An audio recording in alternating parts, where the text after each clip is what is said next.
Aditya NSS వాలంటీర్లచే government arts కాలేజీలో స్వచ్ఛతా he సేవ కార్యక్రమం నిర్వహించారు. రాజమహేంద్రవరం స్థానిక ఆదిత్య డిగ్రీ కళాశాలకు చెందిన 120 మంది ఎన్ఎస్ఎస్ వాలంటీర్లు గవర్నమెంట్ ఆర్ట్స్ కళాశాలలో స్వచ్ఛతా హీ సేవ కార్యక్రమంలో పాల్గొన్నారు. అక్కడున్న పనికిరాని చెట్లను, వ్యర్థ పదార్థాలను, పిచ్చి మొక్కలు, ముళ్ల కంపలను తొలగించి ప్లాస్టిక్ను ఏరివేసి చెత్తంతా ఓ పక్కన వేసి విశాలమైన దారిని రూపొందించి ఆ ప్రాంగణాన్ని శుభ్రపరిచారు. ఈ కార్యక్రమానికి ముఖ్య అతిథిగా యువనేత స్థానిక ఎమ్మెల్యే ఆదిరెడ్డి శ్రీనివాస్ విచ్చేశారు. ఆర్ట్స్ కళాశాలను శుభ్రపరచాలి అని ఒక్క మాట డాక్టర్ జీవీఎస్ నాగేశ్వరరావుతో చెప్పగానే వెంటనే 120 మంది వాలంటీర్లతో 400 మీటర్ల ట్రాక్లోని పిచ్చి మొక్కలు, చెత్తను తొలగించి శుభ్రపరిచారని మెచ్చుకున్నారు.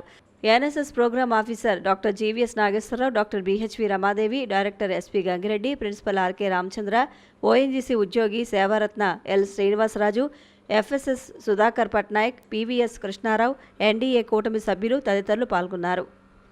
ఓ సెల్ఫీ దిగామా, ఓ ఫోటో దిగామా, వెళ్ళిపోయామా కాదు.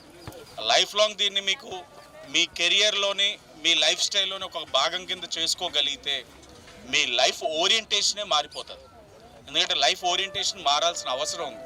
ప్రస్తుతం గంగిరెడ్డి గారు లాంటి పెద్దలు ఆ రోజుల్లో చూసిన జీవన విధానాలు, ప్రమాణాలు వేరే, ఈరోజు విధానాలు, ప్రమాణాలు వేరే మారుతూ ఉన్నాయి.